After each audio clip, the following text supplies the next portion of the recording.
عمومی طور پہ ملکوں کا جغرافیہ پہلے ہوتا ہے اور اس کے بعد اس کا نظریہ ہوتا ہے، لیکن پاکستان کا نظریہ پہلے تھا، جغرافیہ بعد میں معرض وجود میں آیا۔ اور دوسرا جو ملک ہے نظریہ یہودیت پہ قائم ہونے والا، وہ اسرائیل ہے، جو تھیوڈور ہرتزل نے دریائے نیل اور دریائے دجلہ کے درمیان گریٹر اسرائیل کا خواب دیکھا تھا، اور سلطنت عثمانیہ کے سلطان عبد الحمید کو بہت سارا مال و زر دے کے وہاں اقصی کے قرب میں کچھ زمین مانگی تھی آباد کاری کے لیے، لیکن اس نے کہا تھا کہ آپ میرے ملک میں جہاں چاہیں رہ سکتے ہیں، لیکن جو ارض مقدس القدس ہے وہ مسلمانوں کی امانت ہے اور وہ ہم آپ کو نہیں دے سکتے۔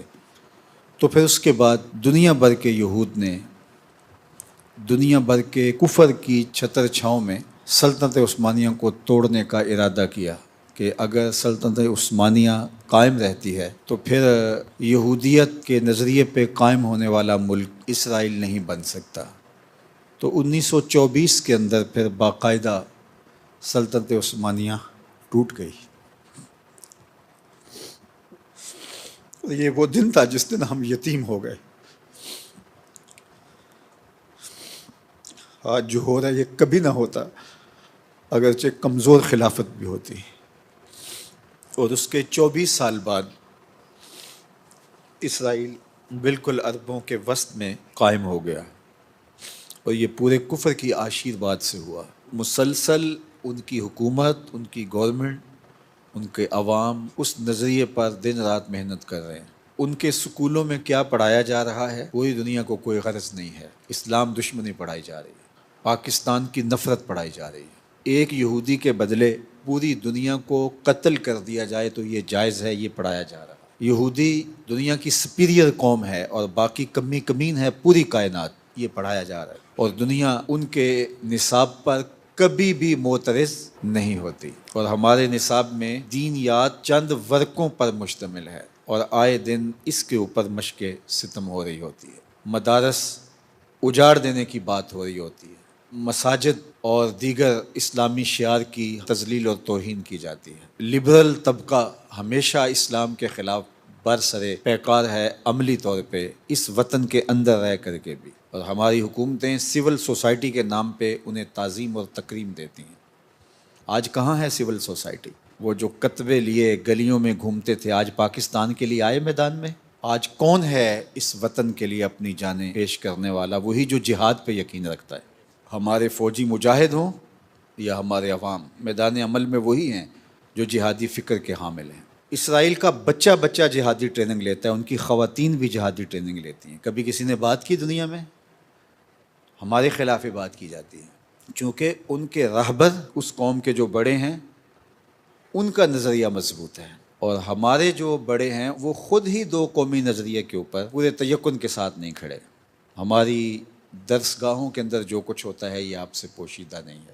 جس طرح فرنگی روحوں کے بے حس ڈھانچے ہیں، اور پاکستان کی کتنی بڑی یونیورسٹیز ہیں کہ یہاں ایسے باقاعدہ نمایاں نام ہیں جو پاکستان کی آئیڈیالوجی کے خلاف، دو قومی نظریے کے خلاف اور اسلامی شعار کے خلاف عملاً بات کرتے ہیں۔ ہمارا الیکٹرانک میڈیا انہیں پرائم ٹائم دیتا ہے۔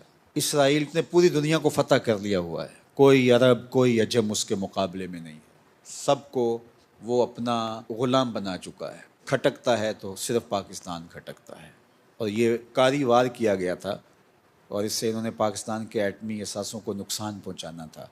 اسرائیل کھل کے سامنے آیا تھا اور دنیا کی ساری طاقتیں پیچھے تھیں، اور پاکستان کے وجود کو مٹا دینے کے لیے کاری ضرب لگائی گئی تھی، لیکن فانوس بن کے جس کی حفاظت ہوا کرے، وہ شمع کیا بجھے جسے روشن خدا کرے۔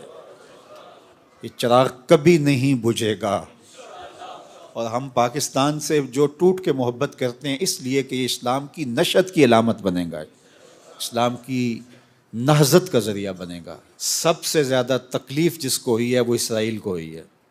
انڈیا سے زیادہ اسرائیل چیخ رہا ہے کہ یہ ہوا کیا۔ ہمارا تو خیال تھا کہ اس کے وجود کو ملیا میٹ کر کے رکھ دیں گے اور جشن منائیں گے، اب غصے کے طور پہ قتل عام کر رہا ہے، اور وہاں بچوں کو بھی ذبح کیا جا رہا ہے۔ ایک دن میں کتنی کتنی لاشیں اٹھ رہی ہیں، اور یہ سب کچھ عالمی طاقت کی سرپرستی میں ہو رہا ہے۔ یہ جو ٹرمپ آیا ہوا ہے، اس کو سلامیاں دی جا رہی ہیں خون کی، اور عرب تو اپنا وجود کھو چکے ہیں۔ تو یہ ایک پاکستان ہے۔ تو میں آپ سے یہ بھی کہوں گا کہ اس کی تعمیر کے لیے بہت محنت کیجیے۔ ہم میں سے ہر شخص ملت کے مقدر کا ستارہ ہے۔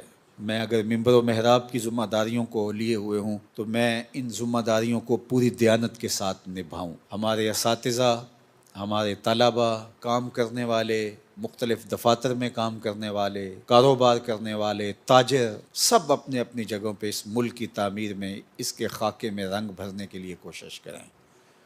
ہم نے اپنے حصے کا کام کرنا ہے۔ بعض اوقات یہ ہوتا ہے کہ دائیں بائیں دیکھ کے ہم مایوس ہو جاتے ہیں کہ فلاں نوچ رہا ہے، فلاں لوٹ رہا ہے، ہماری تھوڑی سی محنت کیا کام دے گی، کیا رنگ آئے گا؟ لیکن ہمارے ذمے ہمارے حصے کا کام ہے۔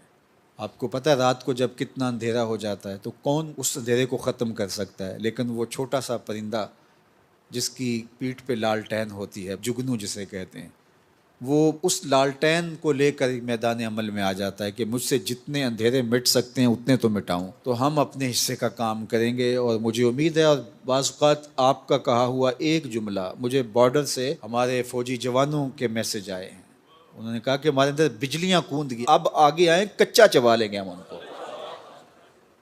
اور اس کے علاوہ بھی اعلیٰ افسران سے لے کر نیچے تک ایک حرارت پیدا ہوئی۔ اب یہ نحیف سی آواز، اور اس آواز کے ساتھ آپ کی ملی ہوئی آواز، جو سب سے توانا آواز گئی ہے اس ملک کے اندر، الحمدللہ اس مرکز سے گئی ہے، جس نے، وہ اقبال نے جو کہا تھا، لڑا دے ممولے کو شہباز سے۔ تو اللہ کا فضل ہوا، اس لیے ہمیں کبھی بھی ہمت نہیں ہارنی چاہیے کہ ہم کیا کر سکتے ہیں، ہم بہت کچھ کر سکتے ہیں اللہ کی مدد سے، اللہ کی نصرت سے، اور ہمیں اپنے حصے کے کام کو کبھی بھی فراموش نہیں کرنا، اور اپنے حصے کا کام کرتے رہنا ہے۔ انشاءاللہ آ ملیں گے سینہ چاکانے چمن سے سینہ چاک، بزم گل کی ہم نفس باد صبا ہو جائے گی، شبنم افشانی پیدا کرے گی میری سوز و ساز، اس چمن کی ہر کلی درداش نہ ہو جائے گی، آسماں سحر کے نور سے ہوگا آئینہ پوش، ظلمت رات کی شیماب پا ہو جائے گی، شب گریزاں ہوگی آخر جلوائے خورشید سے، یہ چمن معمور ہوگا نغمہ توحید سے۔ انشاءاللہ ہم کشمیر بھی لیں گے، غزہ کا بدلہ بھی لیں گے انشاءاللہ، انشاءاللہ۔ یہ ادھم مچایا ہوا ہے انہوں نے کہ ان کے سر پہ ہے ہی کوئی نہیں، لیکن اللہ ان کی مدد کرے گا انشاءاللہ۔